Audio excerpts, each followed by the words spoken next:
Scilly Stories, getting to know the people of Scilly. Hi Kylie. Hello Erica, how are you? I'm very well, thank you, yeah. It's been a while, we had a little bit of a break, haven't Been a we? bit of a Christmas hiatus, is that the word? Yeah, we didn't plan to, but it just kind of happened, didn't it? But you've been busy getting this week's ready, haven't you? And it's Avril Mumford. Yeah, we spoke to her before Christmas, didn't we? Yeah. And she was so lovely.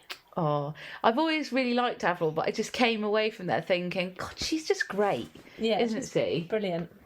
She was so much fun to interview, and we had a great chat, really, didn't we? Yeah, lots of giggling, and yeah, it was just, I really enjoyed that, really enjoyed it. And it's just interesting because having been at the paper shop for so long, she's just the hub. So she just knows everything, doesn't she? And it must have been amazing working there, wasn't it? I remember actually, obviously because I'm not from here, and when they know who you are in the paper shop, it's like, oh, God, I must have been here long enough to be almost accepted. Well, I guess. Yeah. Let's go for it. Let's put it out. Hope everybody enjoys it. Yeah.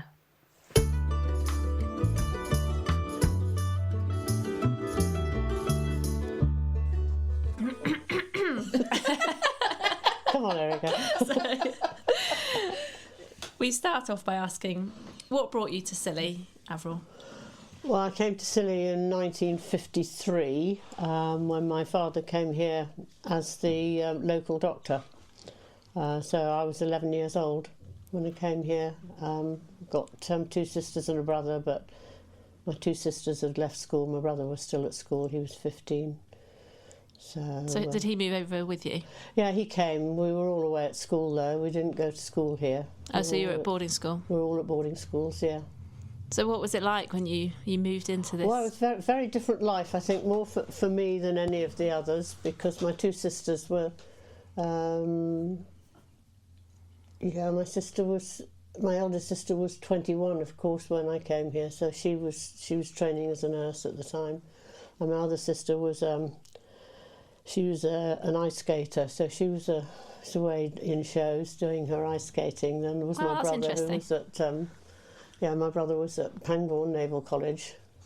I think we came from Sussex. I suppose you might call myself from a well-to-do family. We were brought up quite strictly, but everything went a little bit different when we moved here. It was a much more relaxed life, I think. As an 11-year-old, it was very exciting for me. I loved the beaches, and I liked to go for walks and play on the rocks, and used to go rock climbing and climbing up the icing, which they still do now. Yeah, the icing. Where the play park is. I see the kids still doing that. Yeah. So for people that don't know what the icing is, it's a plant, isn't it, that grows over some of the rocks over there. It's quite bouncy when you play on it. You can jump up and down, and it's good fun, isn't it? Yeah, and I soon got to, even though I wasn't at school here, I soon got to know a few people here. Yeah. So what was it that brought you here? Why did your family make the big change to come? Well, my father was a private doctor, and then the National Health Service came in, of course, in 1948, and they used to come to Tresco on holiday. I first came here when I was about 9. We stayed on Tresco. So you came as a visitor first? As a visitor, yeah. And then my parents bought the old customs house just underneath the post office archway. Okay, yeah. Now. Just a small sort of holiday cottage, so we used to come here. They used to come for holidays, but I didn't come again until we moved here. I think they came in term time when we were all at school, probably. My father didn't go in the National Health. He stayed as a private doctor, and then eventually, having been here on holiday, this was his dream to come and be a doctor here. Job came up. He applied for it and got it. How did he find that then? I probably in a British Medical Journal or something like that, and they'd got to know a few people here as well. Was it what he expected, or? Oh yes, he loved it. Yeah, he did. He'd never had a boat in his life. He had to learn boating. There was no doctor's boat then. We had to have our own boat, run our own little boat, and he learnt from. We used to call him Father Matt. That was Matt Lethbridge's boy, Matt. You probably remember Boy Matt. I remember Matt Lethbridge, yeah, Junior. Yeah, Junior. And then he learnt from, we used to call him Father Matt, he learnt all the, to be able to go out in the boat on his own. Eventually, as time went on, before he retired, they supplied him with a boat and a boatman in the end. But amazing. Yes, I can remember one time when he did his first trip on his own. Was doing a trip to St Agnes, and it was quite nasty weather, and I went with him. I used to go on his rounds with him as well. Oh, did you? People, he used to go to all the houses. And then when we came back, Father Matt was standing on the end of the quay, and he gave him hell when he got back. He said, "You shouldn't have gone, the weather was awful," and all the rest of it, you know. So he was duly told off for that, and really watched the weather after that. Yeah. How many doctors were here then? Only one. Just him? Yeah.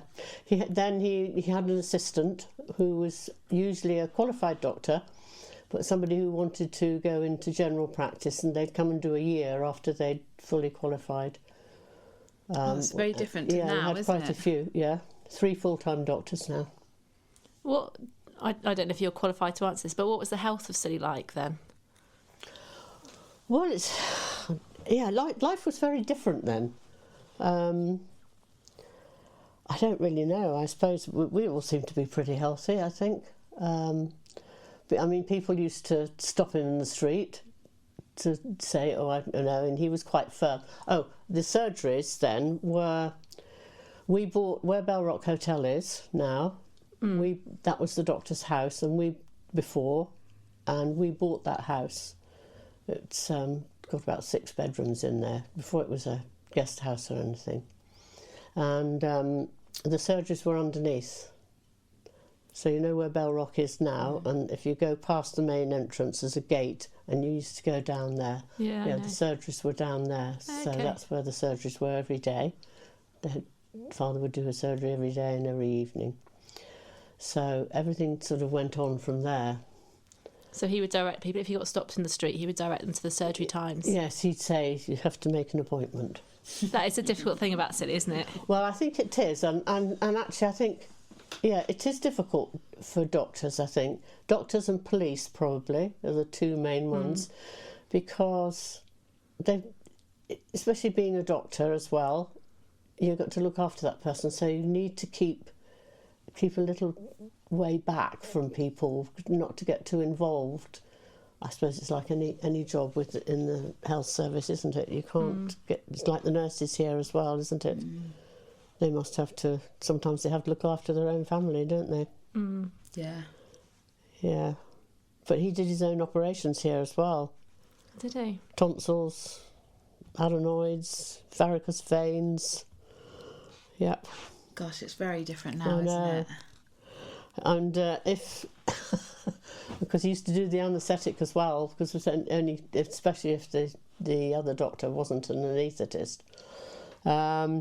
But then sometimes in the summer, if he had an operation to do, he would send me around the hotels to see if I could find a doctor who was an anaesthetist, see if he'd come and do an anaesthetic. But if not, he'd just do the anaesthetic and then hand it over to Sister Collis. I don't know, you won't remember her. She ran the hospital up there.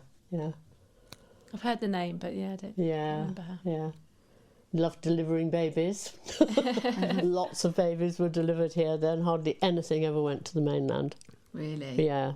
And would he be there for them? Always, yes. If Sister Collis called him in time, because she liked to be the first one as well. So there was a bit of a competition going on. Yes, and most nurses were midwives then, both, fully qualified midwives and nurses, because it was all one.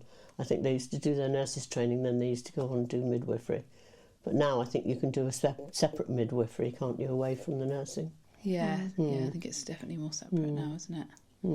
So you said you went around on some of his rounds with him? Yeah, so we used to go into the house. I mean, I would sit and talk to, if he was, say, there was a couple there and it was the lady he was going to see, I would go and talk to the man, or he would take me around somewhere, or else I'd go and sit in the garden whilst he did his visiting. I used to love it. I'm not surprised. What an interesting way to get to know a community when you arrived. So it was a very different way of life. Because when we lived in Sussex, he didn't have surgeries in the house. I don't know what. It was all private visiting. You just went to the houses all the time. A lot of it was done at the sort of cottage hospital there as well, and the doctors, there were other private doctors in the region, and they all got on quite well together. I can't really remember that much of that sort of side. I can remember at Christmas, we always used to have to go to the hospital and see all the patients as a family, and Father would dress up as Father Christmas and carve the turkey. And he did it here once or twice, but then that slowly dwindled out. Yeah. You said that you were from a kind of quite a well-to-do family. What was that like then, moving here? The class system on Scilly is very different, isn't it? Well, there is no class system here really, and so everybody just accepted you. Of course, being a new family, there was always, have you seen the new doctor and his family and all that, especially when my sisters were home as well. And yes, it was. But I got to know quite a few people. There was a few more children that went away to school. Jenny Burrows was one, and there was Susan Woodwalk. Well, doesn't live here anymore, but Jenny Burrows and Jenny Burrows and her mum. And my mum were quite friendly as well, so we go back a long way. Yeah, it was nice. I think it was the freedom, and we lived right in the town as well. There was no beaches. There were woods that we used to go for lots of walks in the woods before we came here, but to just be by the beach. And I've always had a thing. I never want to be away from the sea very far. And I lived up in Yorkshire for a while, but I'd still rather be by the sea. My youngest daughter's the same. She's now she lived just outside Bradford, and she's moved to Northumberland now, and she's literally 20 minutes walk from Blythe Beach. Yeah, I have that feeling as well. Yeah, it's funny, isn't it? The water draws you somehow. Yeah, it's hard being away. And yet the water can be very cruel, can't it? Yeah. Yeah. What's the differences, do you think, on Scilly then to now, what you see around you? Well, I think quite a lot, really, because I think I was saying to you yesterday, I think everybody's expectations has changed. When I had my two children, we had no washing machine, we had a wringer in the garden, you'd boil your nappies up, there were no throwaway nappies or anything like that. I think my granddaughter, she's got 3 children, she just had another one, and the money they spend on nappies must be horrendous. And washing machines, everything just goes in the washer now. We used to wash our sheets in the bath, and it's very, very different. So everybody, it's not a bad thing, I don't think, but I do think that sometimes I don't think it's so bad here perhaps as it is on the mainland. I think with my grandchildren and the great-grandchildren now, so-and-so's got this, why can't I have this? And I think that can be a bit of a problem for children sometimes. Yeah, they see what others have got, and, not everybody's the same. Not everyone's got that money, have they? And some of the presents they get given, I think, oh, gosh, we used to have a sort of stocking, and none of us were spoilt. Yeah. None of us were spoilt at all. We'd have a stocking at Christmas and one main present, and that would be it. Consumerism. Yeah. Yeah, it's rife now, isn't it?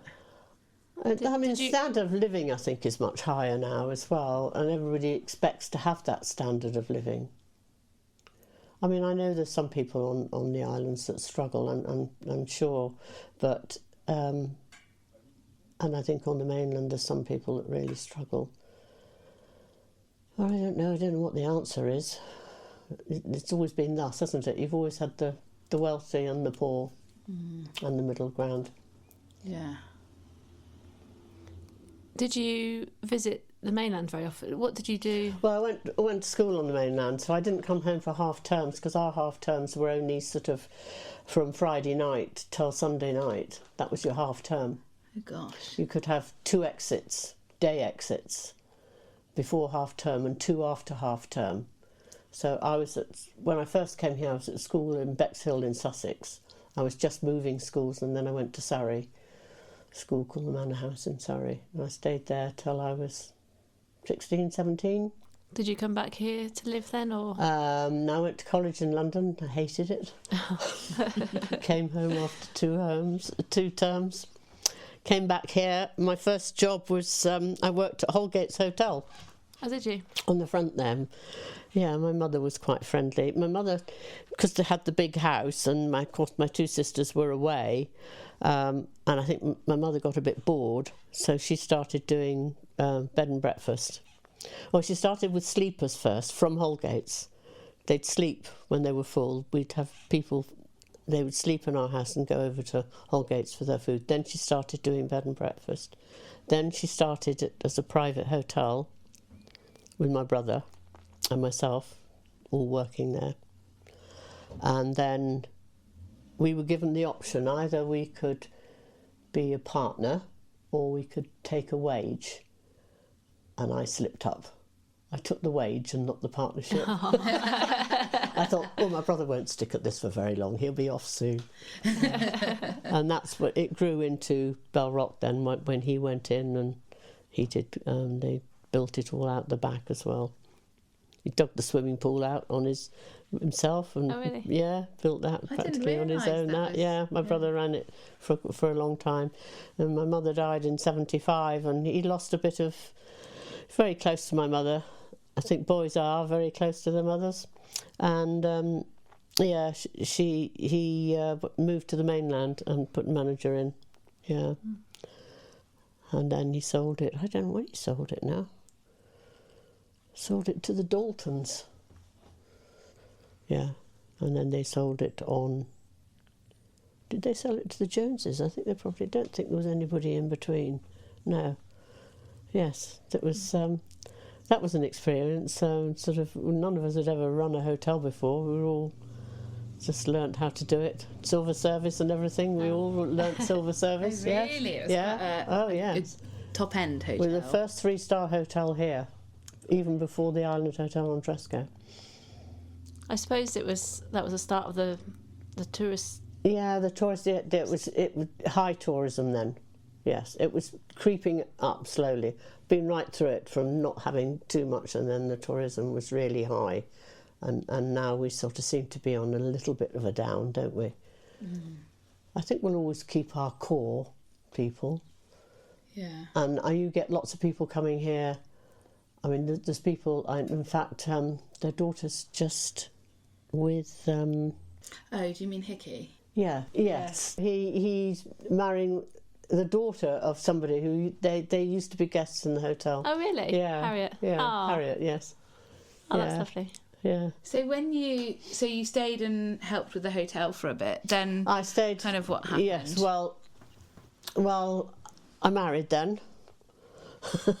I got married to John Nichols. And you met him over here? Yes. Yeah. And but he was in the Merchant Navy then, so we went away and had 2 children. And that ended in a divorce, I'm afraid to say. And then I remarried came back here, and then I worked in the hotel, and I lived with my parents. And then I remarried in 1969 he was a Geordie, actually. He was working in the hotel when they were doing the alterations, building the things. He was a painter and decorator. We were married for 6 years, and he died of cancer. Oh gosh, I didn't realise that. No. And then I stayed until he died in 75, and I lost my mother in 75 as well, all within sort of a couple of months. And then I worked in the hotel until I left here in 1980. I decided to leave, and I went to work in a girls' boarding school in between Scarborough and Bridlington. up in Yorkshire. I was a house matron, and 360 girls, all girls. That's a huge girls' change. School. I was so nervous. I'd never done anything like that, but I did. I thoroughly enjoyed it, and I still keep in touch with some of them. Oh, that's really lovely. Yeah, Jane Pender was a pupil there for a while. She? Yeah, I was her guardian. Yeah, yeah. How long did you do that for? I was up there for till about 90. Did I do about 5 years up there? In 1984, my father died, and we came down here for a memorial service, and I went to see Clive about putting it in the paper, and that's how we sort of. Well, I'd known Clive ever since I was 11, since I came here. He was a little bit older than me, a couple of years older, but he was always at the kids' parties, you know. And then, and then I came back here in 1985. That's right, and Clive and I were married in 87. Oh, and then together. And then we were together until he died, yes. Yeah. Yeah. So when you met, he was he? Did he have the paper shop then? He came back in 84. Yeah. Yes. So he'd been living away as well. He'd been living away, yeah, yeah, yeah. And the paper shop, it's Paper shop? What do you say about the paper shop? I know, what do you say about it? Well, yes, you know, to take that on.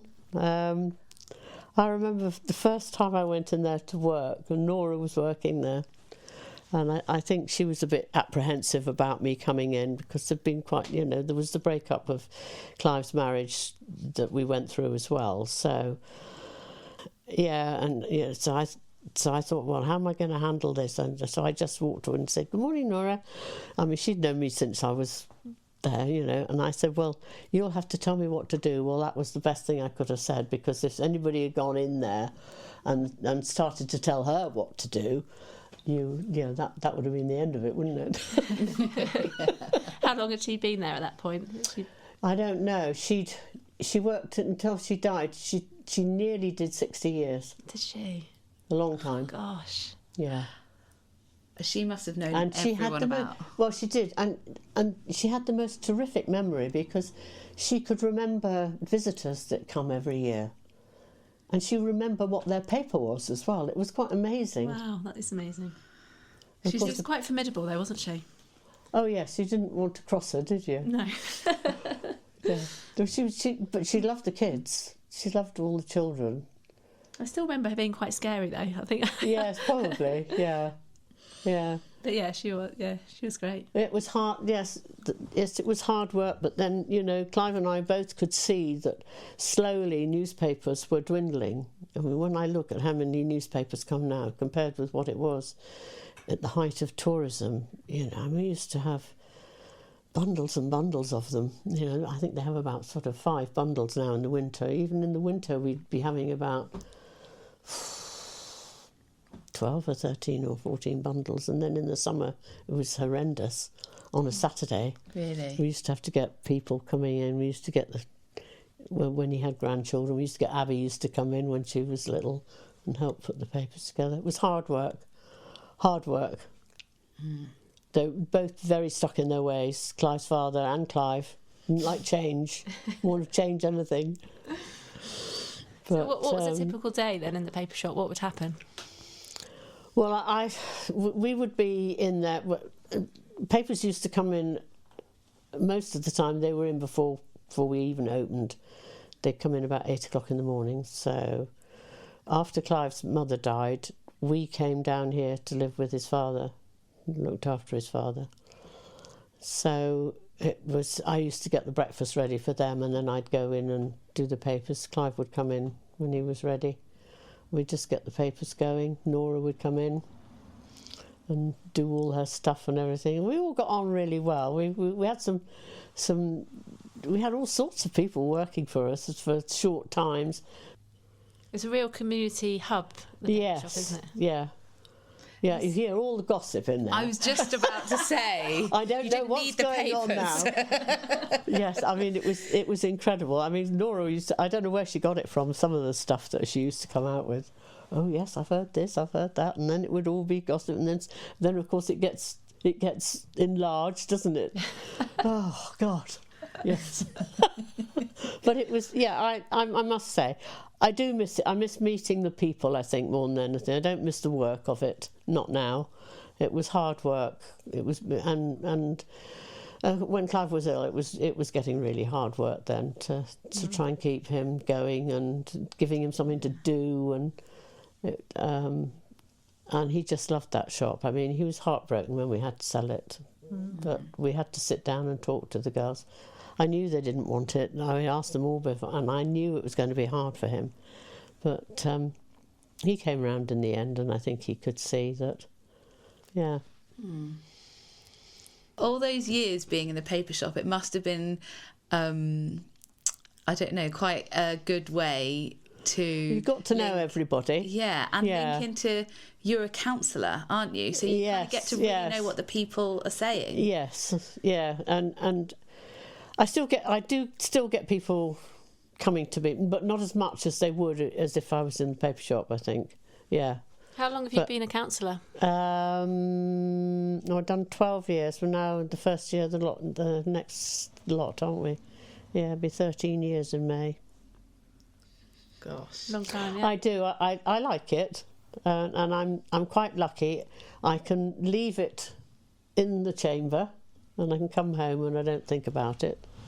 And I found it a bit tricky with Clive when he was writing, doing the journalism, because if there was something confidential, I couldn't tell him. And sometimes it was difficult because he had a way of wheedling things out of me, you know. Typical journalist.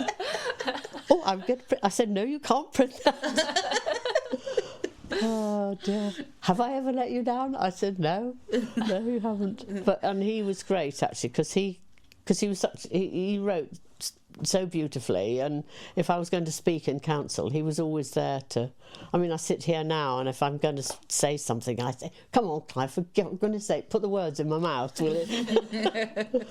But yeah, and I enjoyed it. It's frustrating at times, because anything to do with council, it just takes a long time, and dealing with government, it's, you know, like the post-16 and everything, it just goes on and on and on, and you just, you know, they don't want to give money away, and I'm glad I'm not negotiating up there, but there you go.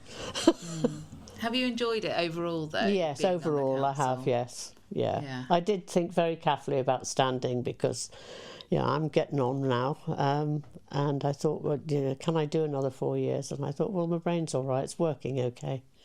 So I'd do that 4. I don't suppose I shall stand again after that. I'll be nearly 87 by the time I'm nearly 84 now, so. Are you really? Yeah. Wow. Well, the legs feel like it.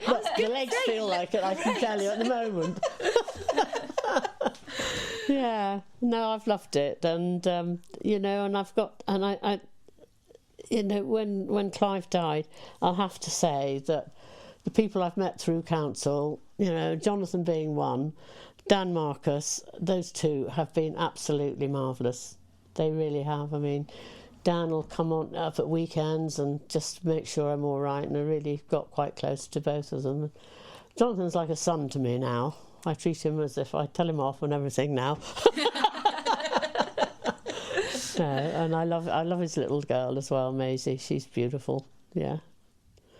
Do you think that's quite common on the Isles of Scilly, to have those kind of relationships? Well, I think it's important to have those relationships, because if you haven't got those relationships, it will be quite lonely if you were on your own, I think. It doesn't worry me being on my own, really.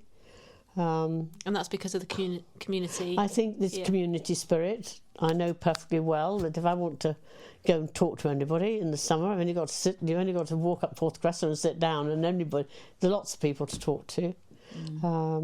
But I don't mind my own company. I miss my family a bit, my own family, so I'll probably be going away a lot more.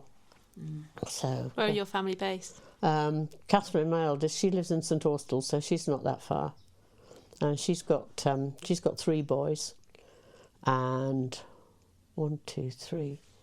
She's got 4 grandchildren, so they're my great-grandchildren. And Leslie, she's in Northumberland. She's got a son and a daughter. One son lives in North Shields, which is very near Leslie. It's only about 20 minutes. And Natasha lives in Bradford, and they've got, one's got 3 children, one's got 1. So do you go back and forth to the mainland? Yes, yeah. I'm going up for Christmas up to Northumberland, yeah. My grandchildren would love me to go, especially my granddaughter. You come live up here, Granny. I'll look after you. I'm not sure you need looking after them. Yes, not yet. I mean, I think if I had to move, I would, but I don't intend to move if I can help it. It's silly, kind of. You just want to be here. I just want to be here. Yeah, I've spent most of my life here, really, and I know lots of people, and it's sad because there's a lot of my friends now getting all to the age, like Clive dying. There's been a lot that winter when Clive died. I think there was something like 23 island deaths. Oh, gosh. It's quite a lot. Yeah. A lot of the older generation going now. We can't go on forever, can we?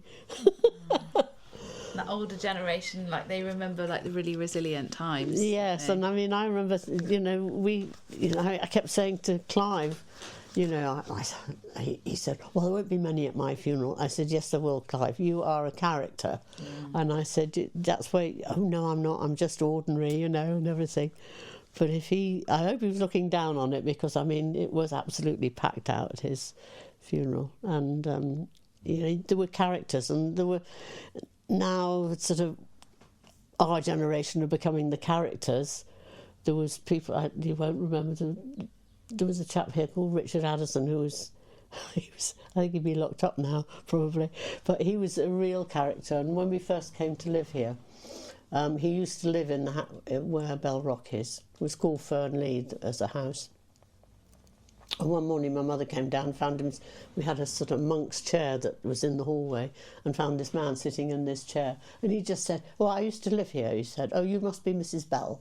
So, yes. Well, he just let himself in. And his father had been a doctor here ages ago, but he was a character, and there was really no harm in him, Was there kind of a dress code of Scilly when you were younger? We all lived in jeans. I think jeans, navy blue sweaters and white shirts, and that was a sort of, if you went out, you just put on another pair of trousers or something. Pretty much, they did get dressed up. I mean, I think my mother missed the social side of life, and she missed the theatres and things like that when she came to live here. I mean, there was parties that they used to have. They used to have a New Year's Eve dance in the Wesleyan Chapel. Where the Wesleyan Chapel is now, if you go in, you've been in there, and it's sort of all blocked up at the top now. But that was you could go upstairs. I remember sneaking in one night when my parents were in a dance, and we slipped up the stairs, and it was all the rails. So you could see everybody dancing downstairs. Yeah, it was a New Year's Eve. I don't know whether Jenny was with me. It would be somebody with me. Little devils we were. You were saying just before we started recording the interview as well, how your mum used to get dressed every night for dinner. Yes, yeah. I suppose that's a habit from Sussex. When we lived in Sussex, she'd always dinner was always between 7 and past for them. When we were small, we all had our high tea in the nursery. My sisters and my brother. And only myself. I had a nanny up, but only for a little while. They all had a nanny, and then we had a cook and a gardener. And I spent a lot of my time with the cook and the gardener. My mother worked as well. She did all the pharmacy for all the drugs for my father. So yeah, and they lived a pretty she liked her cocktail parties and things. My father wasn't quite so keen. He would rather be down in the Atlantic having a pint, I think. But yes, she would still do that. And my eldest sister, she did it right up until the day she died as well. She used to change for dinner. Really? Yeah. Impressive. I didn't. I think, yes, you do get... I think it's a nice, relaxed sort of feeling here. I mean, if you don't want to get dressed... If you want to go out and you don't want to get dressed up, you don't have to here, do you? No. But it is nice if you go out, and if you're going to St Mary's Hall or Castle or somewhere then for dinner, then, you know, I like to get changed. If I'm going out with friends, then I like to get changed for that. It's nice. But otherwise, I think it's just... I couldn't live on the mainland now, I don't think. I'd be scared stiff, I think. I think a woman on your own, and I think it's so easy here. And I mean, I'm right in town, I've got the co-op there, I've got everything I need all round me. Yeah. So I'm quite people happy. Knocking on your door to check you're okay. And yeah. I mean, there's always some, and you know, Clive's daughters are all like my own as well. They all do their bit. Yeah. Lots of there's you know, having 5 daughters between us. I was trying to add it up actually. 5 daughters between us. I've got 5 grandchildren. He had 1, 2, 3, 4, 5, 7. Wait a minute. Selina 6. had 3. Victoria 2. Oh yeah. Yeah, and Rebecca 2. That's 7. So that's 7 and 5 grandchildren, great grandchildren, and Clive I think had got 6 now. Caden was the last one born, wasn't he? And he just saw, because he's Caden Clive. He's named after Clive. Yeah. And then I've got 7. He's got 6, so it's quite a lot. Gosh. Yeah. Have to filter them out now. For presents. We stopped doing Christmas some time ago and just did birthdays, you know. So I think I'll have to a lot give, to remember. Well, it is really. It's a lot to remember. Yeah. Looking forward, Avril, what do you think the future of Scilly? You know, what do you think it looks like? And what makes the kind of island community thrive over here? Well, I think the biggest problem we have is it's very expensive to get here, is one thing. And that could account for visitor trade dying off a bit. I don't know, really. I think we've got to try and get some cheaper transport if we can. I think we need help from the government, like the Scottish Islands get help from the government.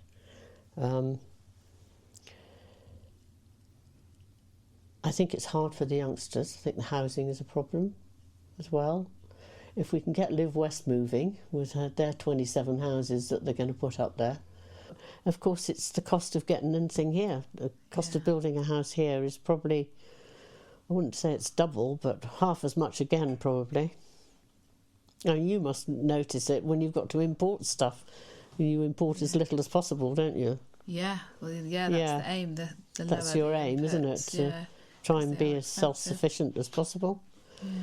Yeah, we were talking in a meeting, a health and wellbeing meeting the other day as well, about, you know, how to help people here that do struggle for even putting sort of food poverty, really, and because by the time they've paid their rent, their electric is terrific, isn't it, as well? They got that, and they've got their rates, and then if they've got 2 children, or sometimes 3 children, it is a lot of money. And the community shop did do quite well to start with, didn't it? But apparently it's fallen right off now. In the charity shop, there was shop, yeah, there was like a food bank. Well, I think it was more of a community larder, wasn't it? So any waste, yes, and I think got probably put there. Yes, and I think people visitors did put what they'd got left over in there, and I think the Co-op put a lot of stuff in there. But I think all of the shops did. But yeah, I don't know whether the Co-op are still doing. Somebody said the Co-op aren't doing it anymore. It's a great way to stop food waste. That's a difficult thing to get going, I think, a food bank, especially on a small island as well, because people don't want to know. They don't want other people to know that they're struggling, and there's only a certain amount of people, I suppose, people who are in children's services maybe, or adult social care, that know the people that are really struggling. We probably don't think anybody struggles. Yeah. I think there is a perception over here that we are quite affluent. Yes, I think there is. But there is actually there are poverty. people. Yes, I've been quite assured of that through children's services, and I'm the lead member for adults, so I know there are people who are struggling, but we don't know their names, so we don't want to know their names because that's. And I think children's services actually, I think they do a good job here. I think they do a very good job of confidentiality, because it must be so hard to keep it confidential here. I think anything on Scilly to keep confidential must be tricky. Yes, I do as well. Yeah. Yeah, you can't even walk down the street and talk to a man without you sort of having an affair with him, really. Do you think that's one of the negatives of Scilly? Oh, well, yes, I think if gossip upsets you, don't come and live in Scilly. But I always used to say, well, if they're talking about me, they're giving someone else a rest. They can carry on. But I think you're more conscious of it, I think. What do you think are the most difficult things about living on Scilly? For me personally, or for anybody? Just generally. Generally. And for you. I think, well, nothing really for me, because I'm lucky. I can afford to go away probably when I want. Not that I'm drastically wealthy, but I've got enough to be able to go away when I want. If I suddenly want to go see my daughters, I can just go. I think that could be a problem for a lot of families. I mean, we see a lot of people going away for holidays, but there are some that don't go away, and it's hard for them. It must be hard for someone like Kylie. She's got 3 children. All right, I know she's got their own farm and everything, but it's hard work, isn't it? Constant. Yeah. Yeah. And it is hard work, and I think it's. I think the wages could go up a little bit higher for people, maybe.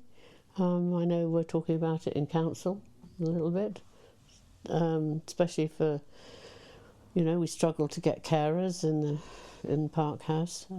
Financially it could be, and financially for the young people to buy here is almost impossible.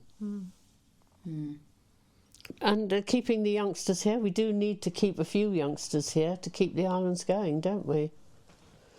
Yeah, I guess I was looking at something recently about the population of Scilly, and you kind of assume that it's the most populated now, but actually it really isn't. No, is it? Population has gone down. Yeah. And yet, I mean, I was out last night with the festivities here, and the place was heaving with children, and I thought, well, is it still going down? But I suppose it is, because a lot of properties have gone to second homes now, or people who are just 2 of them, no families, mainlanders coming in. Lots of property being let out. I thought the having to pay more rates for these people would have stopped. I think it stopped a few, because there's quite a lot of property on the market, isn't there? Yeah.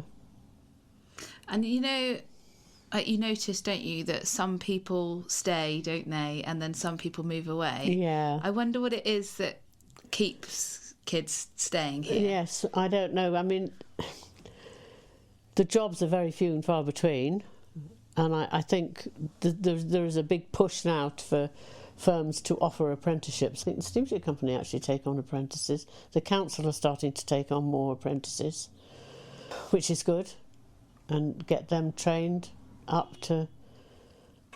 But then it becomes the housing in the end, doesn't it? they grow up to get married, and then they don't want to live at home. They want their own place. I think the housing is the biggest thing. Do you think that's what makes people leave when they do leave? Yeah, some of them maybe. I think, and some elderly people have left as they've got on, especially. I mean, I know a couple of people. I'm hoping that will get better with the integrated health. Should be a good thing. I see the hospital has opened at last. It was on Facebook yesterday. Oh, right. The wards have just opened. So, yeah, it's been a long time. There's always teething problems, isn't there? And there will be when we move Park House up there as well. So we've just had a new hospital built over here, haven't we? Well, yes, they've changed it all around. It's really nice up there as well. Everybody wants to criticise, don't they?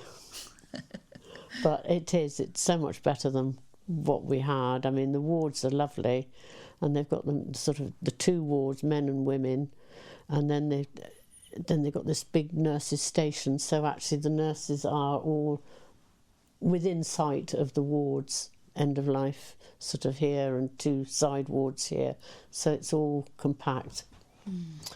And hopefully it'll all be, I hope it'll stop people having to go to the mainland so much as well. There was a big piece on Scilly Residence yesterday about, I don't know whether one of the doctors had put something up or one of the nurses up. There was something with Celia was there. See, she was saying how nice it was and everything going to be. And with Park House being up there, it'll be so much easier, especially if they suddenly have to go into hospital. They won't have to move beds, will they? Because that was, I mean, Clive had to go up 2 or 3 times, and it was always an effort to get them up there and get them settled, and then they used to dread having to come back and go up the stairs, you know, in stretchers and everything. It's so much easier, and to have medical trained nurses on hand should be a good example to everywhere in the country. And a nice view for them to look at as well. Yeah. Not every room's got a nice view. Yeah. But in the summer it'll be nice to be able to sit outside.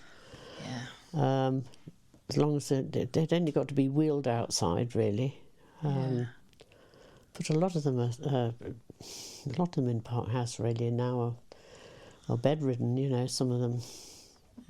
But there's nothing stopping to take the whole bed out. I would have thought the doors are big enough to get them through.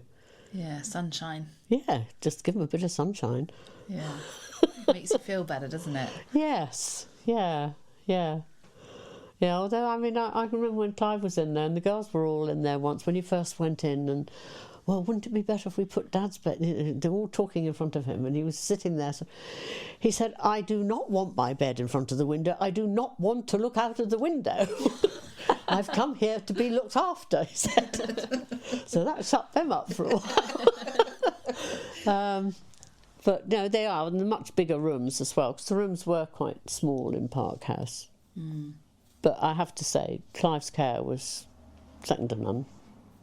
Yeah. He was well looked after. Yeah. There we go. Is there anything else that you wanted to talk about, or any events? I think I've probably rabbited on for long enough. It's great. That's brilliant, yeah. Were there any particular events that you remember on Scilly that stick out?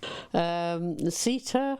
Yeah, I remember that because we had journalists were ringing Clive up left, right and centre. We were up in a flat then, and we had about 3 journalists staying with us at the CETA. I remember the CETA probably better than everything, and everybody going out into the water, getting the clothes out and washing them. My daughter was here at the time. She was collecting stuff off Porthcrest Beach and bringing it to be washed and God knows what. Of course, if any event happened, you would be contacted first, wouldn't you? Well, Clive was, yes, because he was the journalist for the mainland, with all the papers, all the nationals had his name, you see. Yeah. So yeah. The royal visits were always quite good. I was leaving the island once on one royal visit when the Queen came. But I've been here when Prince Charles was here.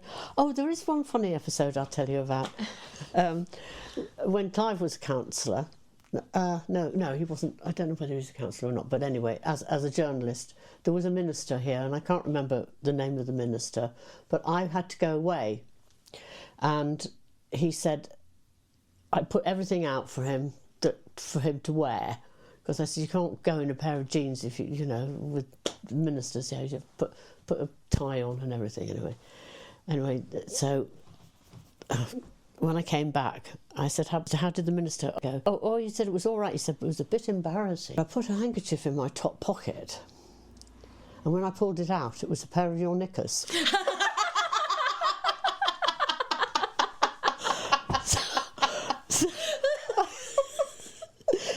So I said, this true story, I said to him, well, what did you do? He said, well, I quickly shoved them back in again. I said, well, how did you get... He said, well, there was a pile of ironing. He said, I just picked it up, or laundry, he said. I just picked it up off the floor. I thought it was a handkerchief, and there was a pair of knickers. I said, God, that's absolutely true. Never forgotten that. Yeah, yes. Yeah, I met Prince Charles a couple of times, which was nice. I met him through Clive, really, and the Sloanian Club. He came to the Sloanian Club. We were opening something, and I was on the committee there for a while. Any more handkerchief stories? No. Yes, it was. I can just imagine Clive being so embarrassed. He wouldn't know what to do. I said, did anybody notice? He said, I don't know. I didn't ask. Oh dear. We like to finish off, don't we? Just by asking, what do you really love about Scilly? Well, I love the community of Scilly, because I think when anything happens here, the community actually gets together. They may complain and go on about this and that, but actually, if anybody's ill or if anybody needs help, the community actually comes together. I like that's the biggest thing I like about it, apart from the sea. I love the sea, and I love to go and sit on Forth Cresser and just look at the sea. I think it's a very the sea can be very calming. I know it can be very cruel sometimes, but it can be very calming as well. And the community, I think the community here is great. I do, really, and I hope it continues to be great. I wouldn't want to live anywhere else, really. Oh, thanks for letting us hear your stories. Yeah. That's all right. That's a pleasure. That's wonderful, yeah. So good.